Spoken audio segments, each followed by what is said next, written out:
Good morning! Maliban nga sa nakapasok na sa school ang aking mga kuya, magluluto naman ako ng maaga ngayon para sa pambaon ng aking mga malaking itlogan. Kasi umpisa na nga yung trabaho nila, yung biniling aircon namin kahapon. Mag-uumpisa na sila ngayon doon yun sa Mall of Asia. Ngayon magluluto ako ng pang-lunch nila. Dahil kahapon nga, nagtrabaho na sila doon, kaya lang napakagastos, napakamahal na mabilihin doon. Kaya napagpasyahan namin na magluluto na lang ako ng pagkain nila doon. Pero syempre bago sila umalis kanina ay nagpapamalengke na muna ako ng lulutuin ko. At bago ang lahat ay magkakape muna ako. Kahit nga bawal sa akin ng kape na to, hindi ko talaga mapigilan, napakasarap kasi. So tapos ko na nga siyang napakuluan kanina pero minarinate ko muna yun bago pakuluan. And then the same pan, dito na rin ako magigisa ng sibuyas at bawang.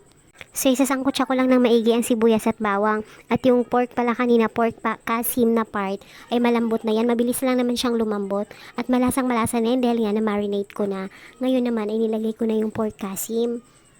Pero titimplahan ko siya ulit ng paminta at asin. Kasi medyo konti lang yung toyong pinang-marinate ko kaya hindi naman talaga yun aalat.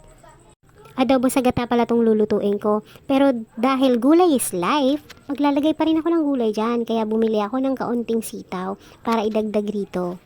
Siyempre nakakapagod din trabaho nila doon. Talagang mabibigat yung mga aircon na bubuhati nila. Dahil 3 tons at 5 tons yung mga bubuhati nila. Kaya kailangan masustansya talaga yung kakainin nila at talagang mabubusog sila. At teka, may kwento pa pala tong gata na ginlagay ko.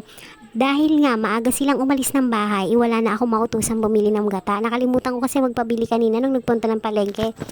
Kaya ayun, hindi na rin ako makaalis kasi wala na may iwan sa baby ko. Ngayon naghanap na lang kami ng may malapit na maliit na palengke dito sa lugar namin. Kaya lang, sa kasamaang palad wala talaga kami nakitang nagtitinda ng nyug dahil masyado pa daw maaga. 7 a.m. pa lang kasi ito, yung mga nagtitinda kakabukas pa lang ng kanilang tindahan. At sabi nila hindi pa daw sila magkakayo dahil marami pa silang ginagawa. Kaya ayun, ang ending, nagkokomama na lang kami. At first time ko nga lang gumamit itong kokomama at masarap naman pala. Kaya ayan, natapos ko na kaagad mga 8 a.m.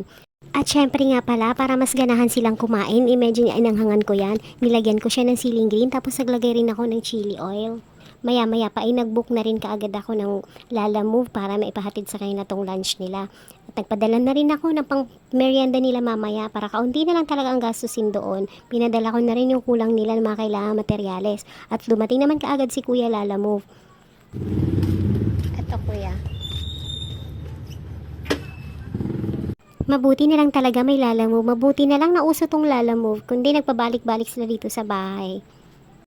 After 2 hours nga ay may kailangan pa pala silang materyales kaya nagpabili pa muna ako doon sa shop na binibilhan talaga namin doon sa suki namin. Syempre pinalala move ko na naman kaya hinintay ko na naman si Lala Move na dumating sa mga oras na to. At dumating naman din kaagad siya tapos maya maya pa ay dumating na rin ang aking Kuya Z galing ng school kaya makakapag-lunch